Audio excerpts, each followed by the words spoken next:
Monthly, we have a certain number of shifts, but yes, on a regular basis. Okay. And are you board certified in emergency medicine? Yes, I am. What does that mean to be board certified? You first need to complete a specific training in emergency medicine to be board eligible, and then you go through a certification process. The initial certification involves first passing a written exam and then passing an oral exam. And then you must continue to have further certifications and sort of approval of and continuation of your education and recertification every 10 years. So I was certified initially in 1999, and I recertified in 2009. Okay, and that's good for another 10 years as long as you're continuing with the education and training? Yes.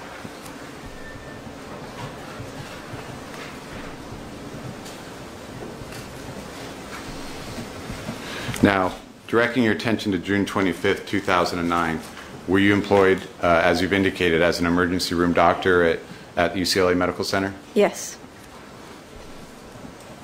And that was just part of your regular shift on that day? Yes.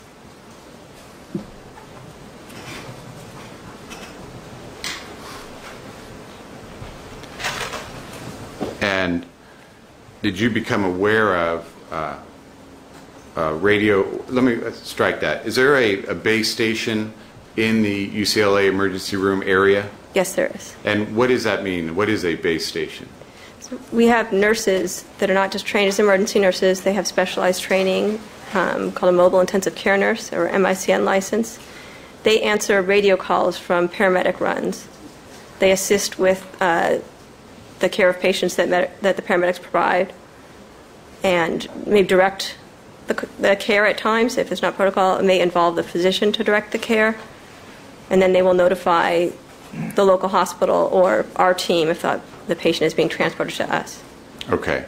So, and I'm just speaking generally just to get an idea of how this works. So if you're the physician working in the emergency room on a particular shift, and there's a radio call and the paramedics are out in the field at scene, they will be communicating with the base station nurse? Yes. And as needed, the base station nurse will consult with you to relay information back to the paramedics through the base station nurse? Yes. Okay.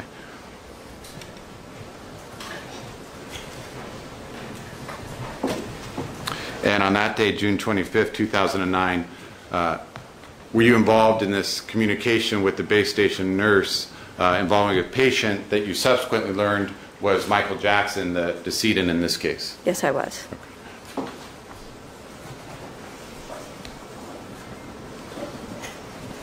And to be clear, following this base station consultation and communication, the patient, Michael Jackson, was brought to UCLA, and you were then the attending emergency room physician, correct? That is correct. Okay. Now, prior to that time, so when you're still at the ER communicating through the base station nurse, what was your knowledge prior to Michael Jackson's arrival at UCLA? The radio nurse called me after receiving information from the paramedics, and the nurse scribes a data form called the hospital base station form, which I had.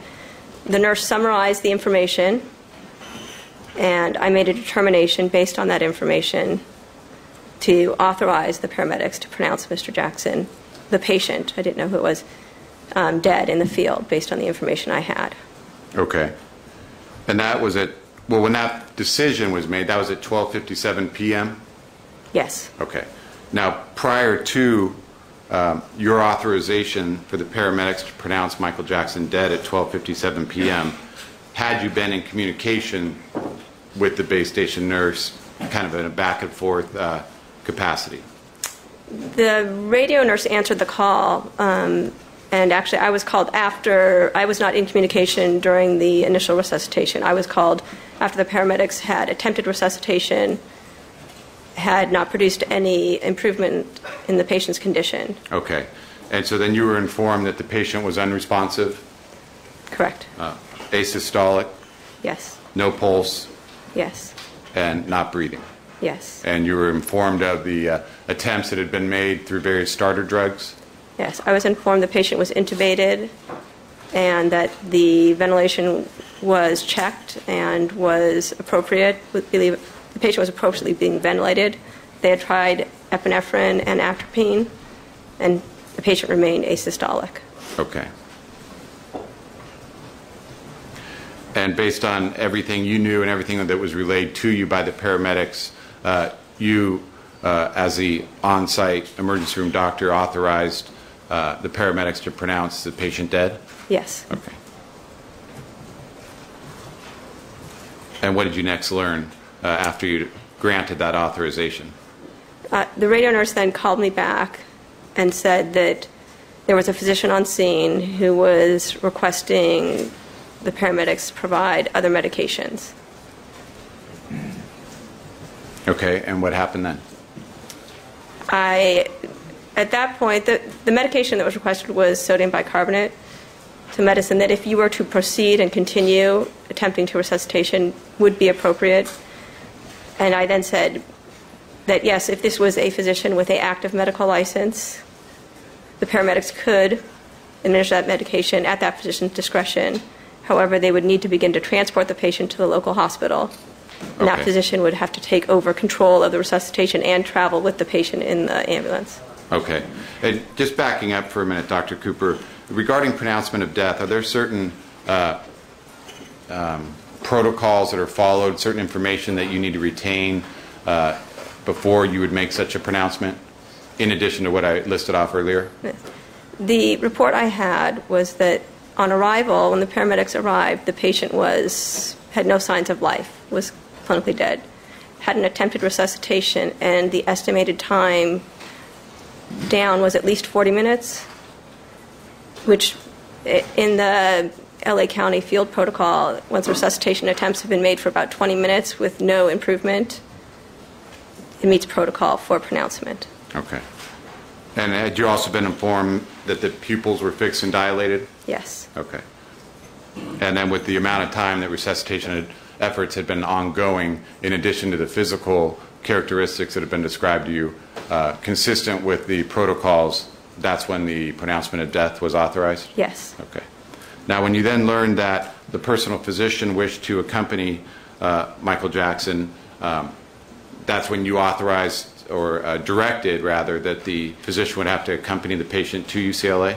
Yes. If a physician is going to take over base station control and order treatments of the paramedics, that is a requirement.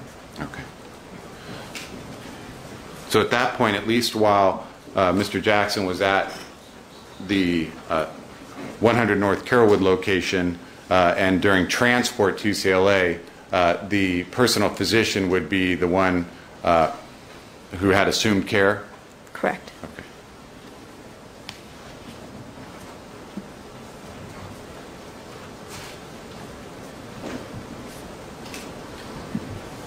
Now, do you recall about what time the paramedics arrived at UCLA? I believe it was around 1:13, 1:14. Okay. And upon arrival at UCLA Medical Center, at that point, is care then taken from the personal physician and taken over by you, the attending emergency room doctor? Correct. Is that what happened? Yes. Okay. And do you recall where you were when Michael Jackson, the decedent in this case, was first brought into the hospital? When I had already been sort of prepared that we had a patient who was being resuscitated coming in. I was standing right outside the trauma bay so I could see the ambulances that arrived. Okay. Your Honor, I have a series of photographs here. I'd like to mark them in order. They've been shown to defense counsel previously. Again, showing Mr. Chernow. Photograph of a trauma room. Maybe this be marked People's 47. Go ahead and order, and I'll mark them at the end. Okay. Same room, different vantage point. People's 48. Close up of medical equipment. People's 49. And a picture of a hallway looking out to the paramedic bay. People's 50. 47 to 50. Thank you, Your Honor. Thank you. I take a quick look at them. Again, sure.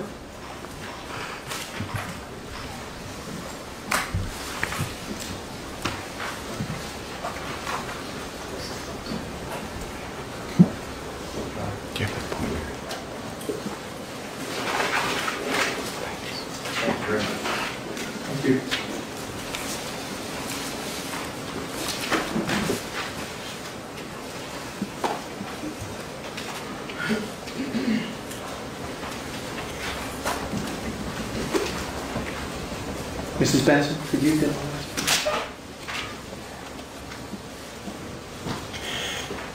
Thank you. Thank you.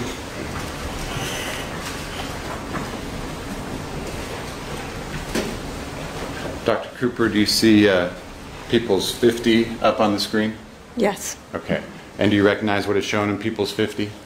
It's the hallway, the back hallway, where our 2 trauma bays are. Where, I'm sorry, where what? We have 2 trauma bays, Okay. and that's the hallway. And at the end of the picture, that is the ambulance arrival. Okay, you say the end of the picture. I'm pointing here Yes. to these glass doors to the rearmost section of the photograph. Is that where the ambulance would pull in to bring in a patient? Yes. Okay. And looking then from this vantage point to the right of the hallway, is this the trauma room Yes. to which Michael Jackson was taken? Yes. Okay. So when you indicated that prior to the paramedics' arrival with Michael Jackson, you were prepared. What did you do to prepare? I supervise residents, so we had the residents. When we have a code coming, there are a number of additional providers who are called. So a pharmacist was called and was in the department, in the trauma bay waiting. A respiratory therapist would already be there. Our social worker would be notified. And the charge nurse would assign nurses to the room. Okay. I would then prepare my residents for what needed to be done immediately when the patient arrived and assign who would be assessing the endotracheal tube, who would be assessing for pulse, who would be looking at the heart, and what we would initially do. Okay. So if you could, the team that was being assembled prior to Mr. Jackson's arrival, that included yourself? Yes. And you mentioned residents. How many residents? There were 3, I believe, initially in the room, and there's another resident who had come to check and assist. There were 4 of my residents in the room. Okay. May we turn up the light for a Please, moment or not? please. That's fine. May we? Thank you. So you, the 4 residents, any technicians? There were, I believe, a couple emergency medicine technicians to perform CPR, help place the patient on the monitor. I'm sorry, to perform CPR and help place the patient? They're the ones who will place the patient on the monitor, will help run or grab equipment and assist us. Okay. We're having some audio issues. Is there a way to turn it up? Or turn it up? Dr. Cooper, could you see if that works? So sometimes a little tough to hear witnesses. Thank you. Okay. Okay, in addition to the technicians, was there a respiratory therapist? Yes. And what is that person's role? That person is responsible for continually bagging, delivering ventilations to the patient through the endotracheal tube. Okay. And you It's better. Thank you. Okay. And you had indicated before a scribe nurse. Was a scribe nurse part of this team? That is one of the nurses, yes. And what's the scribe nurse's job? Their job is solely to record information as it's called out by the team.